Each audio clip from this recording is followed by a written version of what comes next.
ಕೆಲವು ಕ್ಷಣಗಳಲ್ಲಿ ಶಾಸಕ ವಿನಯ್ ಕುಲಕರ್ಣಿ ಶಿಕ್ಷೆ ಪ್ರಮಾಣ ಪ್ರಕಟ ಆಗ್ಲಿಕ್ಕಿದೆ. ಈಗಾಗಲೇ ಆತಂಕದಲ್ಲಿ ಎಲ್ಲ ಅಪರಾಧಿಗಳಿದ್ದಾರೆ. ಏನಾಗುತ್ತೆ ಏನಾಗಬಹುದು ಅನ್ನುವಂತಹ ಭಯ. ಕೋರ್ಟ್ ಹಾಲ್ನ ಹೊರಗೆ ಕುಟುಂಬಸ್ಥರು ನೆರೆದಿದ್ದಾರೆ. ಅಪರಾಧಿಗಳ ಕುಟುಂಬಸ್ಥರಿಂದ ತುಂಬಿ ತುಳುಕ್ತಾ ಇದೆ ಕೋರ್ಟ್ ಆವರಣ. ಅಪರಾಧಿಗಳನ್ನ ನೋಡಿದ ಕುಟುಂಬಸ್ಥರ ಗೋಳಾಟ. ಎಷ್ಟು ವರ್ಷ ಶಿಕ್ಷೆ ಅನ್ನೋ ಭಯದಲ್ಲಿ ಅಪರಾಧಿಗಳು ಅವರ ಕುಟುಂಬಸ್ಥರು ಇದ್ದಾರೆ. ಏನಾಗುತ್ತೆ ಅನ್ನೋಂತಹ ಭಯ ಅವರನ್ನ ಕಾಡ್ತಾ ಇದೆ. ಶಿಕ್ಷೆ ಪ್ರಮಾಣ ನಿನ್ನೆ ಪ್ರಕಟ ಆಗಬೇಕಾಗಿತ್ತು, ಆದರೆ ಇವತ್ತು ಪ್ರಕಟ ಆಗೋದಕ್ಕೆ ಸಮಯ ನಿಗದಿ ಮಾಡಲಾಗಿದೆ. ಶಾಸಕ ವಿನಯ್ ಕುಲಕರ್ಣಿಗೆ ಜೀವಾವಧಿ ಶಿಕ್ಷೆಯೋ ಜೀವಿತಾವಧಿ ಶಿಕ್ಷೆಯೋ ಏನಾಗಬಹುದು? ಇದು ಸದ್ಯಕ್ಕಿನ ಕುತೂಹಲದ ಪ್ರಶ್ನೆ ಆಗಿದೆ. ಜೊತೆಗೆ ಕುಟುಂಬಸ್ಥರ ಆತಂಕದ ಪ್ರಶ್ನೆ ಆಗಿದೆ. ಇನ್ನಷ್ಟು ಅಪ್ಡೇಟ್ಸ್ ಅನ್ನ ಕೊಡೋದಕ್ಕೆ ಪ್ರತಿನಿಧಿ ಅರವಿಂದ್ ಈಗ ಫೋನ್ ಸಂಪರ್ಕದಲ್ಲಿ. ಅರವಿಂದ್, ಸದ್ಯಕ್ಕೆ ಕೋರ್ಟ್ ಹಾಲ್ ಅಲ್ಲಿ ಏನ್ ನಡೀತಾ ಇದೆ? ಎಷ್ಟೊತ್ತಿಗೆ ಶಿಕ್ಷೆ ಪ್ರಮಾಣ ಪ್ರಕಟ ಆಗಬಹುದು? ಏನೆಲ್ಲ ಅಪ್ಡೇಟ್ಸ್ ಕೊಡ್ತೀರಿ?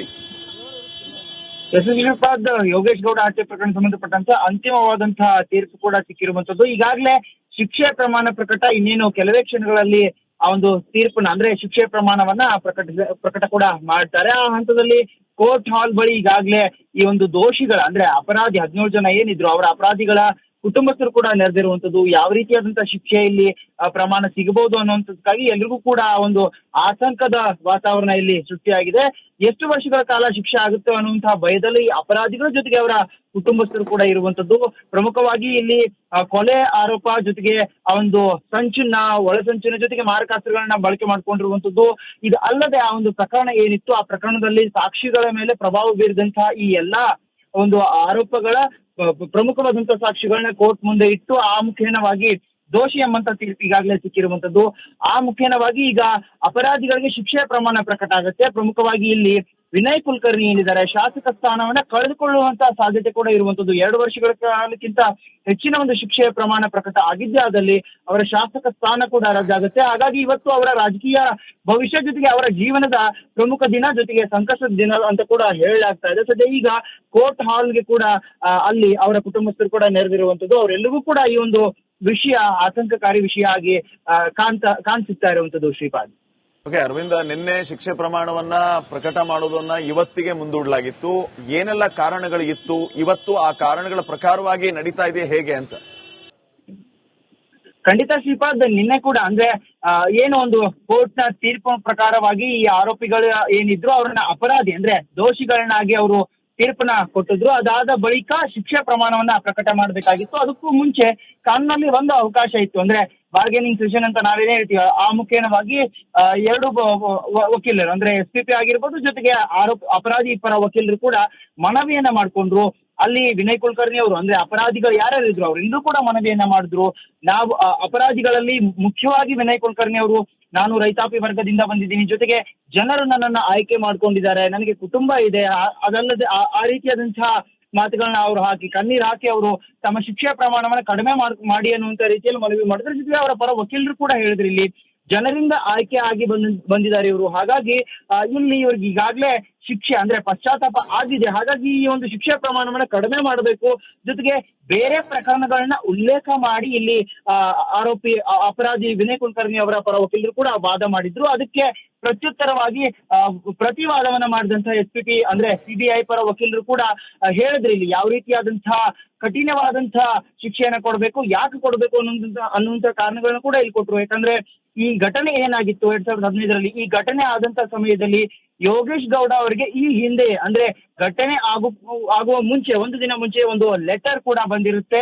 ಆ ಪತ್ರದಲ್ಲಿ ಉಲ್ಲೇಖ ಮಾಡಿರ್ತಾರೆ ವಿನಯ್ ಕುಲಕರ್ಣಿ ಅವರ ಕಡೆಯವರಿಂದ ನಿಮ್ಮನ್ನ ಹತ್ಯೆ ಮಾಡ್ತಾರೆ ಅನ್ನುವಂತ ರೀತಿಯಾದಂತಹ ಪತ್ರ ಕೂಡ ಬಂದಿರುತ್ತೆ. ಅದೆಲ್ಲವನ್ನೂ ಕೂಡ ಕರ್ನಾಟಕ ಪೊಲೀಸ್ ಮುಚ್ಚ ಹಾಕುವಂತ ಕೆಲಸವನ್ನ ಮಾಡಿರ್ತಾರೆ. ಅದ್ಯಾವುದು ಕೂಡ ಚಾರ್ಜ್ ಶೀಟ್ ನಲ್ಲಿ ಉಲ್ಲೇಖ ಆಗಿರೋದಿಲ್ಲ. ಜಮೀನು ವ್ಯಾಜ್ಯದಿಂದ ಈ ಒಂದು ಘಟನೆ ಆಗಿದೆ ಅನ್ನೋದನ್ನ ಉಲ್ಲೇಖ ಮಾಡಿ ಸಂಪೂರ್ಣವಾದಂತಹ ಕೇಸನ್ನ ದಿಕ್ಕನ್ನೇ ತಪ್ಪಿಸಿರ್ತಾರೆ. ಅದೆಲ್ಲವನ್ನೂ ಕೂಡ CBI ನ ಚಾರ್ಜ್ ಶೀಟ್ ನಲ್ಲಿ ಉಲ್ಲೇಖ ಮಾಡಿ ಆ ಪ್ರಬಲವಾದಂತಹ ಸಾಕ್ಷಿಗಳನ್ನ ಜಡ್ಜ್ ಮುಂದೆ ಇಟ್ಟಾಗ ಎಲ್ಲೋ ಒಂದು ಕಡೆ ವಿನಯ್ ಕುಲಕರ್ಣಿ ಅವರಿಗೆ ಇವತ್ತು ಸಂಕಷ್ಟ ದಿನ ಜೊತೆಗೆ ಶಿಕ್ಷೆಯ ಪ್ರಮಾಣದಲ್ಲೂ ಕೂಡ ಕಠಿಣ ಶಿಕ್ಷೆ ಸಿಗಬಹುದು ಅನ್ನುವಂಥದ್ದು ಒಂದು ಕಡೆ ವಾದ. ಆದ್ರೆ ಮತ್ತೊಂದು ಕಡೆ ಇವರು ಜನರಿಂದ ಆಯ್ಕೆ ಆಗಿದ್ದಾರೆ. ಜೊತೆಗೆ ಈ ಹಿಂದೆಯೂ ಕೂಡ ಇವರು ಇದೇ ಕೇಸ್ಗೆ ಸಂಬಂಧಪಟ್ಟಂತೆ ಜೈಲಿನಲ್ಲಿ ಶಿಕ್ಷೆಯನ್ನು ಅನುಭವಿಸಿರುವಂತದ್ದು. ಹಾಗಾಗಿ ಇವರಿಗೆ ಪಶ್ಚಾತ್ತಾಪ ಆಗಿದೆ. ಎಲ್ಲ ಒಂದ್ ಕಡೆ ಅವರ ಮಕ್ಕಳಿದ್ದಾರೆ. ಹಾಗಾಗಿ ಇವರಿಗೆ ಶಿಕ್ಷೆ ಪ್ರಮಾಣ ಕಡಿಮೆ ಮಾಡಬೇಕು ಅನ್ನುವಂತ ಮನವಿ ಕೂಡ ಇದೆ. ಎರಡೂ ಕಡೆಯ ಮನವಿಯನ್ನ ಜೊತೆಗೆ ಸಾಕ್ಷ್ಯಾಧಾರಗಳನ್ನ ಇಲ್ಲಿ ಪರಿಗಣಿಸಿ ಕೋರ್ಟ್ ಯಾವ ರೀತಿಯಾದಂತಹ ಶಿಕ್ಷೆಯನ್ನ ಕೊಡುತ್ತೆ ಅನ್ನೋದನ್ನ ಕಾಯ್ದು ನೋಡ್ಬೇಕಾಗಿದೆ. ಇನ್ನೇನು ಕೆಲವೇ ಕ್ಷಣಗಳಲ್ಲಿ ಆ ಒಂದು ಶಿಕ್ಷೆಯ ಪ್ರಮಾಣ ಪ್ರಕಟ ಆಗುತ್ತೆ. Shripad. Okay, thank you Aravind ಮಾಹಿತಿಗಾಗಿ. ಕೆಲವು ಕ್ಷಣಗಳಲ್ಲಿ ಶಾಸಕ ವಿನಯ್ ಕುಲಕರ್ಣಿ ಶಿಕ್ಷೆ ಪ್ರಮಾಣ ಪ್ರಕಟ ಆಗ್ಲಿಕ್ಕಿದೆ.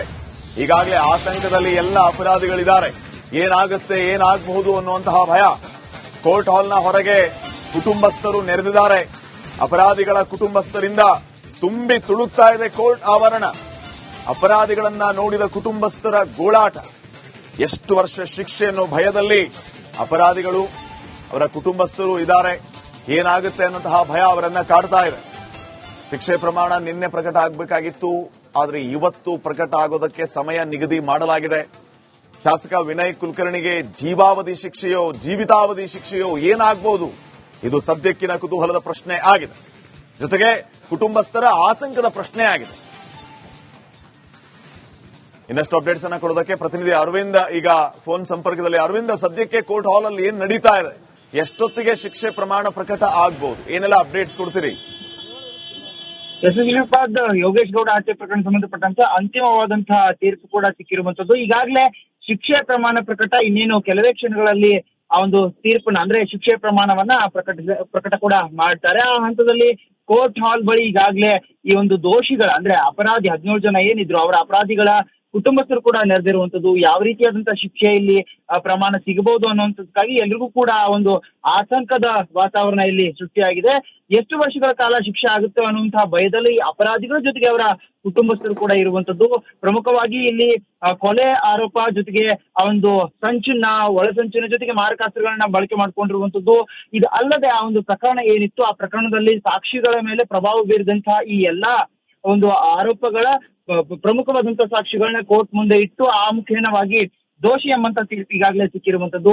ಆ ಮುಖೇನವಾಗಿ ಈಗ ಅಪರಾಧಿಗಳಿಗೆ ಶಿಕ್ಷೆಯ ಪ್ರಮಾಣ ಪ್ರಕಟ ಆಗುತ್ತೆ. ಪ್ರಮುಖವಾಗಿ ಇಲ್ಲಿ ವಿನಯ್ ಕುಲಕರ್ಣಿ ಏನಿದ್ದಾರೆ ಶಾಸಕ ಸ್ಥಾನವನ್ನ ಕಳೆದುಕೊಳ್ಳುವಂತಹ ಸಾಧ್ಯತೆ ಕೂಡ ಇರುವಂತದ್ದು. 2 ವರ್ಷಗಳ ಕಾಲಕ್ಕಿಂತ ಹೆಚ್ಚಿನ ಒಂದು ಶಿಕ್ಷೆಯ ಪ್ರಮಾಣ ಪ್ರಕಟ ಆಗಿದ್ದೇ ಆದಲ್ಲಿ ಅವರ ಶಾಸಕ ಸ್ಥಾನ ಕೂಡ ರದ್ದಾಗುತ್ತೆ. ಹಾಗಾಗಿ ಇವತ್ತು ಅವರ ರಾಜಕೀಯ ಭವಿಷ್ಯ ಜೊತೆಗೆ ಅವರ ಜೀವನದ ಪ್ರಮುಖ ದಿನ, ಜೊತೆಗೆ ಸಂಕಷ್ಟದ ದಿನ ಅಂತ ಕೂಡ ಹೇಳಲಾಗ್ತಾ ಇದೆ. ಸದ್ಯ ಈಗ ಕೋರ್ಟ್ ಹಾಲ್ಗೆ ಕೂಡ ಅಲ್ಲಿ ಅವರ ಕುಟುಂಬಸ್ಥರು ಕೂಡ ನೆರೆದಿರುವಂತದ್ದು. ಅವರೆಲ್ಲರಿಗೂ ಕೂಡ ಈ ಒಂದು ವಿಷಯ ಆತಂಕಕಾರಿ ವಿಷಯ ಆಗಿ ಕಾಣಿಸುತ್ತಾ ಇರುವಂತದ್ದು. ಶ್ರೀಪಾದ್.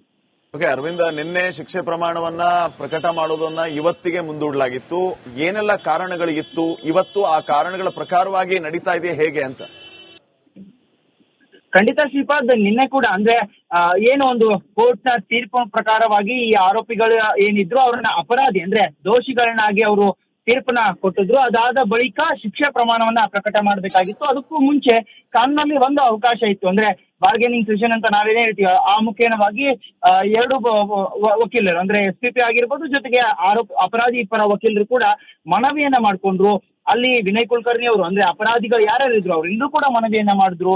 ನಾವು ಅಪರಾಧಿಗಳಲ್ಲಿ ಮುಖ್ಯವಾಗಿ ವಿನಯ್ ಕುಲಕರ್ಣಿ ಅವರು, ನಾನು ರೈತಾಪಿ ವರ್ಗದಿಂದ ಬಂದಿದ್ದೀನಿ, ಜೊತೆಗೆ ಜನರು ನನ್ನನ್ನು ಆಯ್ಕೆ ಮಾಡ್ಕೊಂಡಿದ್ದಾರೆ, ನನಗೆ ಕುಟುಂಬ ಇದೆ, ಅದಲ್ಲದೆ ಆ ರೀತಿಯಾದಂತಹ ಮಾತುಗಳನ್ನ ಅವರು ಕಣ್ಣೀರು ಹಾಕಿ ಅವರು ತಮ್ಮ ಶಿಕ್ಷೆಯ ಪ್ರಮಾಣವನ್ನ ಕಡಿಮೆ ಮಾಡಿ ಅನ್ನುವಂತ ರೀತಿಯಲ್ಲಿ ಮನವಿ ಮಾಡಿದ್ರು. ಜೊತೆಗೆ ಅವರ ಪರ ವಕೀಲರು ಕೂಡ ಹೇಳಿದ್ರು ಇಲ್ಲಿ ಜನರಿಂದ ಆಯ್ಕೆ ಆಗಿ ಬಂದಿದ್ದಾರೆ ಇವರು. ಹಾಗಾಗಿ ಇಲ್ಲಿ ಇವ್ರಿಗೆ ಈಗಾಗಲೇ ಶಿಕ್ಷೆ ಅಂದ್ರೆ ಪಶ್ಚಾತ್ತಾಪ ಆಗಿದೆ. ಹಾಗಾಗಿ ಈ ಒಂದು ಶಿಕ್ಷೆ ಪ್ರಮಾಣವನ್ನ ಕಡಿಮೆ ಮಾಡಬೇಕು.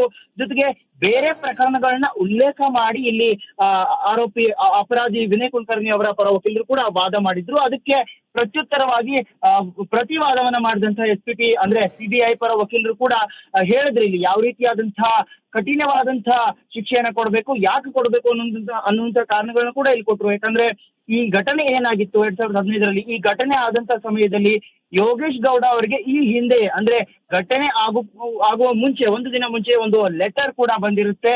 ಆ ಪತ್ರದಲ್ಲಿ ಉಲ್ಲೇಖ ಮಾಡಿರ್ತಾರೆ ವಿನಯ್ ಕುಲಕರ್ಣಿ ಅವರ ಕಡೆಯವರಿಂದ ನಿಮ್ಮನ್ನ ಹತ್ಯೆ ಮಾಡ್ತಾರೆ ಅನ್ನುವಂತ ರೀತಿಯಾದಂತಹ ಪತ್ರ ಕೂಡ ಬಂದಿರುತ್ತೆ. ಅದೆಲ್ಲವನ್ನೂ ಕೂಡ ಕರ್ನಾಟಕ ಪೊಲೀಸ್ ಮುಚ್ಚಿ ಹಾಕುವಂತ ಕೆಲಸವನ್ನ ಮಾಡಿರ್ತಾರೆ. ಅದ್ಯಾವುದು ಕೂಡ ಚಾರ್ಜ್ ಶೀಟ್ ನಲ್ಲಿ ಉಲ್ಲೇಖ ಆಗಿರೋದಿಲ್ಲ. ಜಮೀನು ವ್ಯಾಜ್ಯದಿಂದ ಈ ಒಂದು ಘಟನೆ ಆಗಿದೆ ಅನ್ನೋದನ್ನ ಉಲ್ಲೇಖ ಮಾಡಿ ಸಂಪೂರ್ಣವಾದಂತಹ ಕೇಸನ್ನ ದಿಕ್ಕನ್ನೇ ತಪ್ಪಿಸಿರ್ತಾರೆ.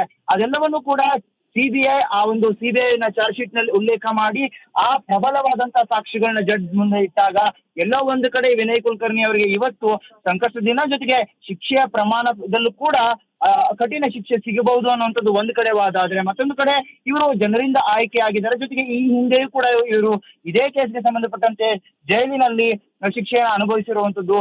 ಹಾಗಾಗಿ ಇವರಿಗೆ ಪಶ್ಚಾತ್ತಾಪ ಆಗಿದೆ. ಎಲ್ಲೋ ಒಂದ್ ಕಡೆ ಅವರ ಮಕ್ಕಳಿದ್ದಾರೆ, ಹಾಗಾಗಿ ಇವರಿಗೆ ಶಿಕ್ಷೆ ಪ್ರಮಾಣ ಕಡಿಮೆ ಮಾಡಬೇಕು ಅನ್ನುವಂತ ಮನವಿ ಕೂಡ ಇದೆ. ಎರಡೂ ಕಡೆಯ ಮನವಿಯನ್ನ ಜೊತೆಗೆ ಸಾಕ್ಷ್ಯಾಧಾರಗಳನ್ನ ಇಲ್ಲಿ ಪರಿಗಣಿಸಿ ಕೋರ್ಟ್ ಯಾವ ರೀತಿಯಾದಂತಹ ಶಿಕ್ಷೆಯನ್ನ ಕೊಡುತ್ತೆ ಅನ್ನೋದನ್ನ ಕಾಯ್ದು ನೋಡ್ಬೇಕಾಗಿದೆ. ಇನ್ನೇನು ಕೆಲವೇ ಕ್ಷಣಗಳಲ್ಲಿ ಆ ಒಂದು ಶಿಕ್ಷೆಯ ಪ್ರಮಾಣ ಪ್ರಕಟ ಆಗುತ್ತೆ. Shripad. Okay, thank you Aravind ಮಾಹಿತಿಗಾಗಿ.